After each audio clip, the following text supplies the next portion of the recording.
नमस्कार, मैं मनोज बिष्ट स्वागत करता हूं अपने YouTube channel one stop education portal में।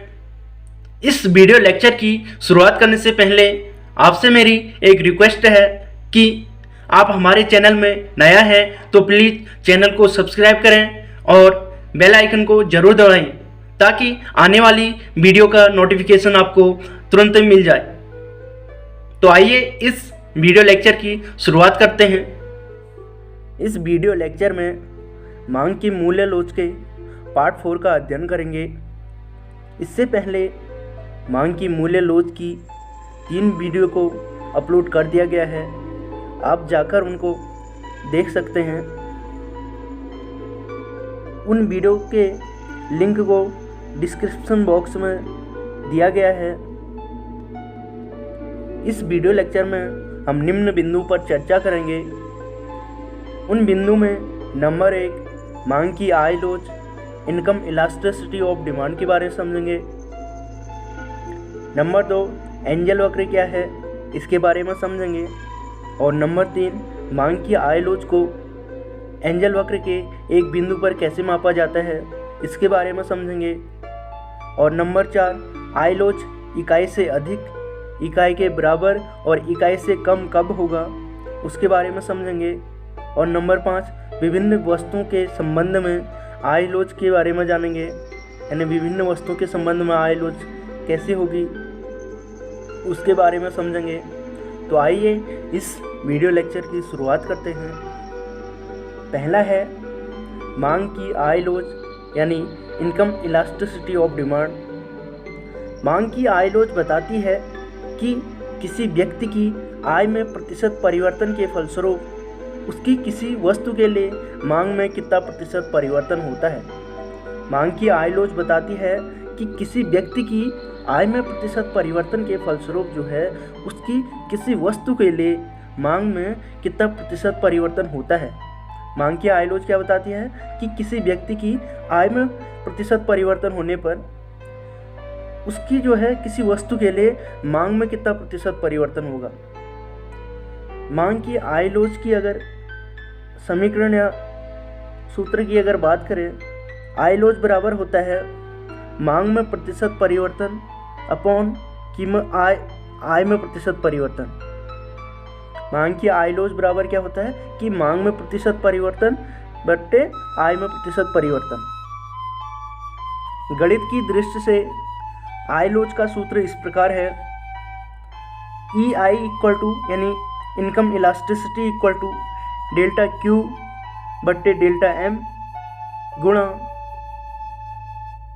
एम अपॉन क्यू,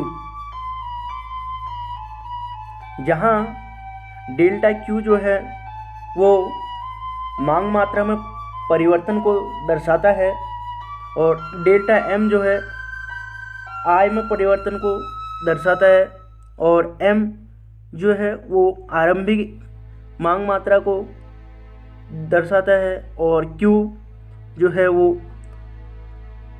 आरंभिक मांग को दर्शाता है और EI वो इनकम इलास्टिसिटी को दिखाता है। अर्थात कहने का मतलब यह है कि इस सूत्र के माध्यम से हम मांग की आय लोच की गणना कर सकते हैं। इस सूत्र के माध्यम से जो है मांग की आय लोच की गणना कर सकते हैं।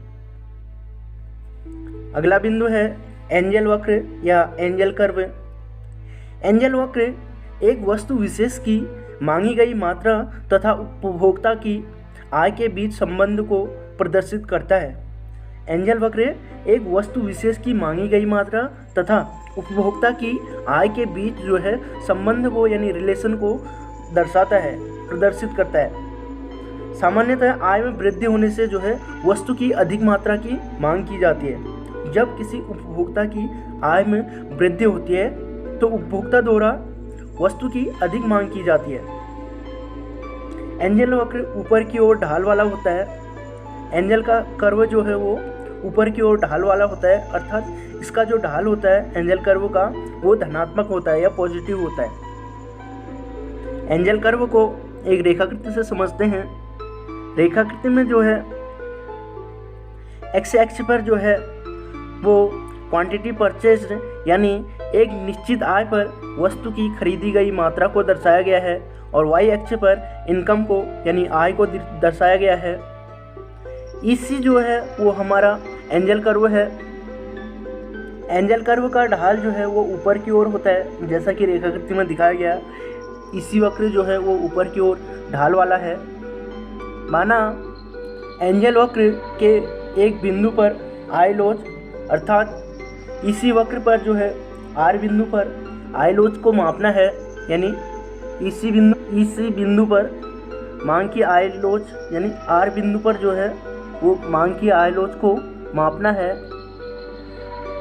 आर बिंदु पर जो है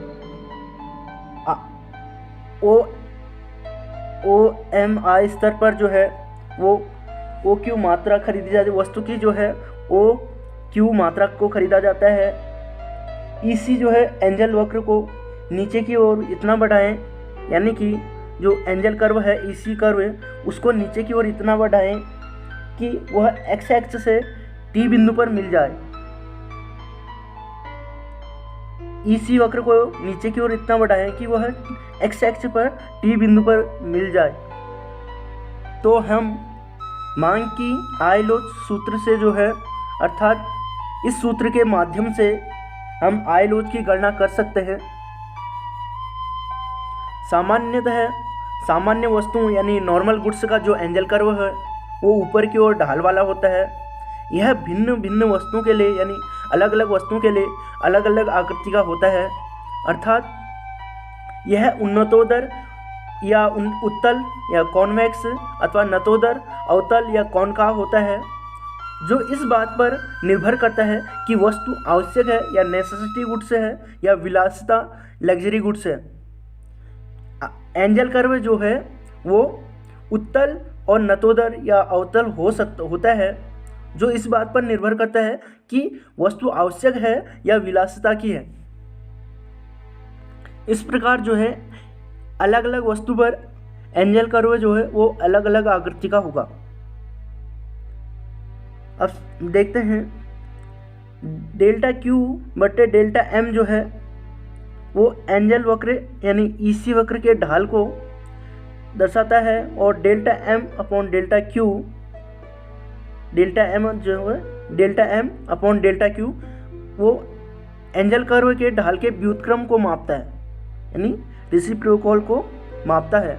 एंजल कर्व के ढाल के व्युत्क्रम को मापता है delta M upon delta Q.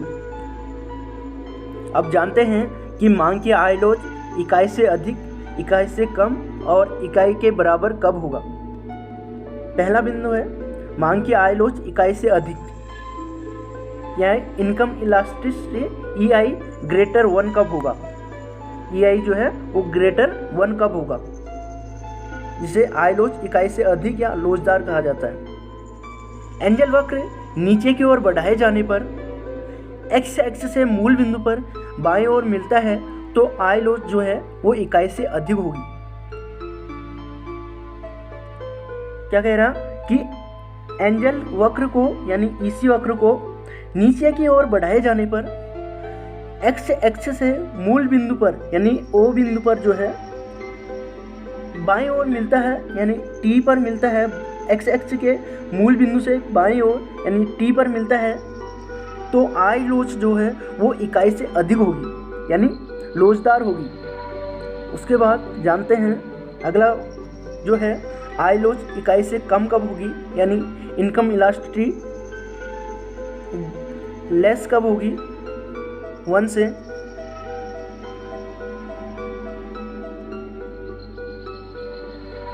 अर्थात आई लोच इकाई से कम का मतलब यह है कि आई लोच जो है वो बेलोचदार कब होगी। यदि एंजल वक्र नीचे की ओर बढ़ाए जाने पर एक्स एक्स से मूल बिंदु के दाहिनी ओर मिलता है, तो आई लोच जो है वो 1 से कम होगी या बेलोचदार होगी। इसको समझते हैं रेखाकृति में। आई लोच जो है एंजल वक्र को नीचे की ओर बढ़ाए जाने पर जो है वो मूल बिंदु यानी एक्स एक्स के मूल बिंदु से बाएं ओर यानी टी बिंदु पर मिले, तो आई लोच जो है वो इकाई से कम होगी, या कह सकते हैं कि आय लोच जो है वो बेलोचदार होगी। अगला बिंदु है आय लोच इकाई के बराबर कब होगा, यानी इनकम इलास्टिसिटी इक्वल टू 1 के बराबर कब होगा। एंजल वक्र नीचे की ओर बढ़ाए जाने पर एक्स से मूल बिंदु पर मिलता है तो आय लोच जो है वो इकाई के बराबर होगी। एंजल वक्र को यानी इसी कर्व को जो है नीचे की ओर बढ़ाए जाने पर, एंजल कर्व को जो है नीचे की ओर बढ़ाए जाने पर जो है वो एक्स एक्स से मूल बिंदु पर मिलता है, यानी ओ बिंदु पर मिलता है, तो आय लोच जो है वो इकाई के बराबर होगी, यानी कि यूनिटरी इलास्टिक होगी। यूनिटरी इलास्टिक कब होगी कि जब एंजल वक्र जो है वो नीचे की ओर बढ़ाए जाने पर एक्स एक्स से मूल बिंदु पर मिलता है तो आय लोच इकाई के बराबर होगी। आप जानते हैं कि विभिन्न वस्तुओं के संबंध में आय लोच यानी इनकम इलास्टिसिटी। नंबर 1 आवश्यक वस्तु या नेसेसिटी गुड्स। आवश्यक वस्तु वह वस्तु जिसकी आय लोच जो है वो इकाई से कम होती है, यानी बेलोचदार होती है, और जिस पर आय बढ़ने पर पहले से कम अनुपात में व्यय किया जाता है। आर्थिक दृष्टि से उसे जो है आवश्यक वस्तु यानी नेसेसिटी गुड्स कहा जाता है। वह वस्तु जिसकी आय लोच इकाई से कम होती है, यानी बेलोचदार होती है, और जिस पर आय बढ़ने पर उपभोक्ता की या जो आय बढ़ने पर वह पहले से कम अनुपात में व्यय किया जाता है, तो आर्थिक दृष्टि से उसे जो है आवश्यक वस्तु कहा जाता है। नमक, साबुन, सब्जी, चावल, आटा आदि को जो है आवश्यक वस्तुओं की श्रेणी में रखा गया है। नमक, सब्जी, साबुन जो है, चावल आदि को आवश्यक वस्तु यानी नेसेसिटी गुड्स के संबंध में रखा गया है। आवश्यक वस्तुओं की स्थिति में आय लोच धनात्मक होता है। आवश्यक वस्तुओं की स्थिति में जो है आय लोच कैसा होता है, धनात्मक होता है या पॉजिटिव होता है, और इकाई से कम होता है, यानी कि बेलोचदार होता है।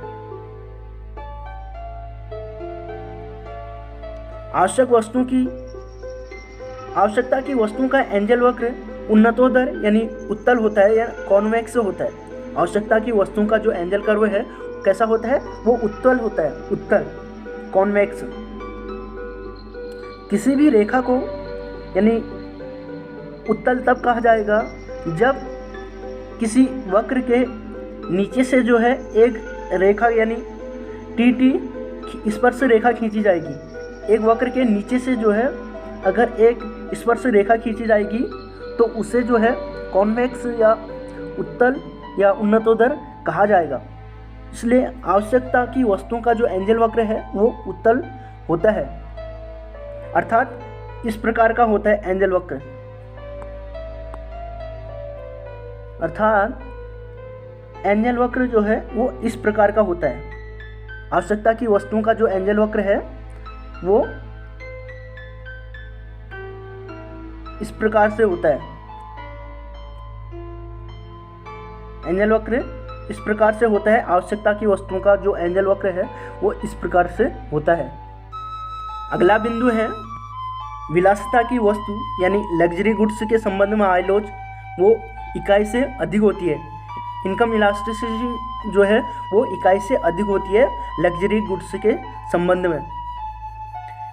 विलासिता की वस्तुओं की आय लोच जो है वो इकाई से अधिक होती है। आय लोच में आय में वृद्धि होने पर उपभोक्ता उन पर अनुपात से जो है अधिक व्यय करता है। विलासिता की वस्तुओं का जो आय है लोच है वो इकाई से अधिक होती है। आय में वृद्धि होने पर उपभोक्ता क्या करता है कि उन पर जो है विलासिता की वस्तुओं पर अनुपात से अधिक व्यय करता है। विलासिता की वस्तु का आय लोच लोचदार होता है, यानी लोचदार होता है या अत्यधिक लोचदार होता है, और इसका जो एंजल वक्र है नतोदर या अवतल होता है। विलासिता की वस्तुओं का आय लोच जो है वो कैसा होता है, नतोदर होता है। इसको समझते हैं एक रेखाकृति से। रेखाकृति में जो है एंजल कर्व को दर्शाया गया, यानी इसी जो है वो एंजल कर्व को दर्शाया गया है।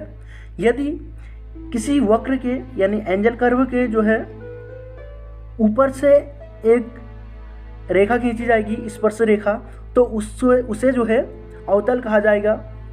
या कॉनकाव कहा जाएगा।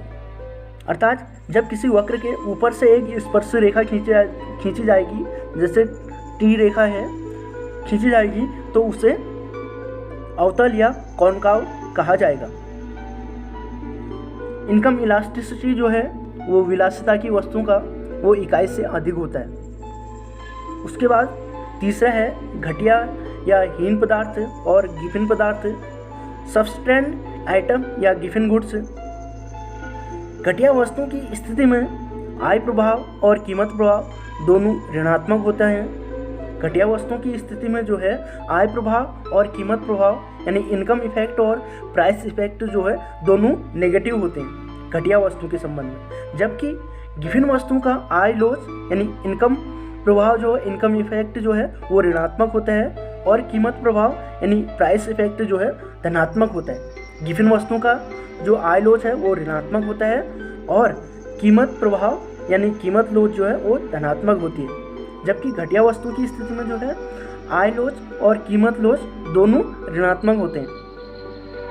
उपभोक्ता की आय में वृद्धि के साथ इन वस्तुओं की मांगी गई मात्रा कम हो जाती है, यानी घटिया या हीन पदार्थ और गिफिन पदार्थ की जो है आय में वृद्धि होने पर, किसी उपभोक्ता की आय में वृद्धि होने पर इन वस्तुओं की जो मांग है वो मांगी गई मात्रा वो कम हो जाती है। इसे जो है एक रेखाकृति से समझते हैं, यानी एंजल वक्र से समझते हैं। घटिया और गिफिन वस्तुओं का एंजल वक्र पीछे की ओर मुड़ता हुआ होता है। घटिया और जो गिफिन वस्तु हैं उनका एंजल कर्व कैसा होता है, पीछे की ओर मुड़ता हुआ होता है तथा एक निश्चित आय के स्तर के बाद ऋणात्मक ढाल वाला होता है।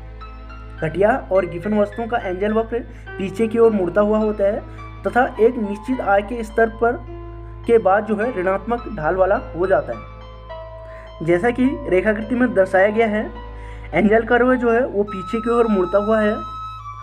टी जो है उस पर स्पर्श रेखा खींची गई है। एक्स एक्स पर जो है क्वांटिटी डिमांड को दर्शाया गया है, यानी एक निश्चित आय पर। वाई एक्स पर आय को दर्शाया गया है।